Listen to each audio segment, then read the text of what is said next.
حضرت عمر کا زمانہ ہے، آپ جانتے ہاتھ میں کوڑا رکھتے تھے، تو آپ جا رہے تھے، ایک شرابی تھا، ہاتھ میں اس نے بوتل شراب کی پکڑی تھی، گلی کا موڑ کاٹا اس نے تو آگے حضرت عمر نظر آیا۔ حضرت عمر تو موقع پہ سزا دیتے تھے، ہاتھ میں درہ پکڑا ہے تو اس نے دل ہی دل میں کہا مالک عمر کے قہر سے بچا لے، پکی توبہ کرتا ہوں آج کے بعد شراب نہیں پیوں گا، اور جلدی سے وہ شراب کی بوتل بکل میں بغل میں دبا لی۔ حضرت عمر بھی سر پہ پہنچ گئے اور جھڑک کے کہا کہ یہ تیرے پاس کیا ہے؟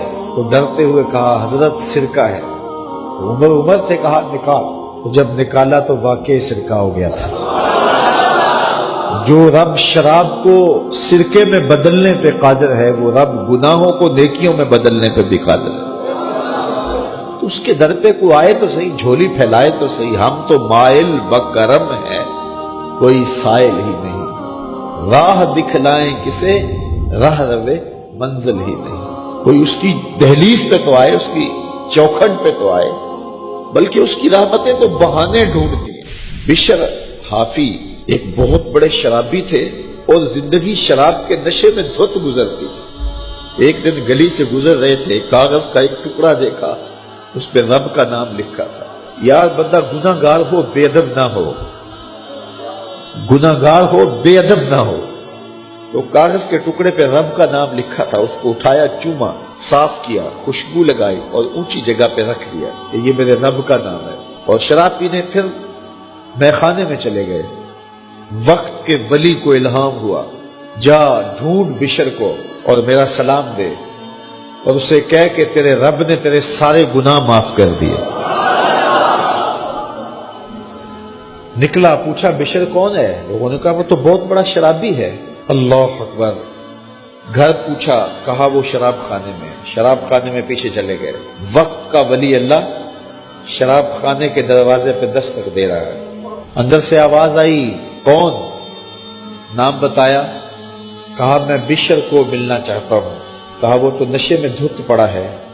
ساقی میخانہ نے کہا کہ وہ تو نشے میں دھت پڑا ہے، کہا اسے ملنے آیا۔ اس نے جا کے کہا کہ باہر تیرا کوئی مہمان ہے۔ تو بشر نشے میں ہی ڈولتا ہوا ننگے پاؤں دروازے پہ آیا۔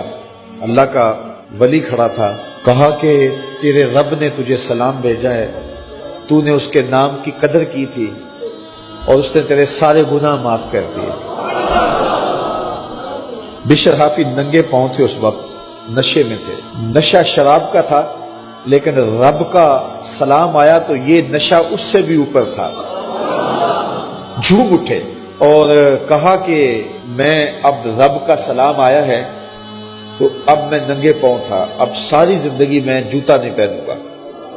عربی میں حافی ننگے پاؤں والے کو کہتے ہیں، تو بشر حافی کو بشر حافی اس لیے کہتے ہیں کہ وہ ساری زندگی پھر برہنہ پا رہے، انہوں نے کبھی بھی جوتا نہیں پہنا تھا، زندگی بدل گئی لیکن پاؤں میں جوتے نہیں پہنتے تھے کہ میرے رب کا سندیسہ جب میرے نام آیا تھا، میری جب تقدیر بدلی تھی، میرے رب نے جب مجھے محبت نامہ بھیجا تھا، مجھے سلام بھیجا تھا، پیغام بھیجا تھا، تو میرے پاؤں میں جوتا نہیں تھا۔ تو بشر حافی جوتا نہیں پہنتے تھے، تو رب نے کرم یہ کیا کہ بشر حافی نے گھر سے مسجد میں جانے کے لیے جو راستہ اختیار کرنا ہوتا تھا، اس راستے پر جانور گوبر نہیں کیا کرتے تھے، جانور لیت نہیں کیا کرتے تھے۔ یہ بشر حافی کی گزرگاہ ہے۔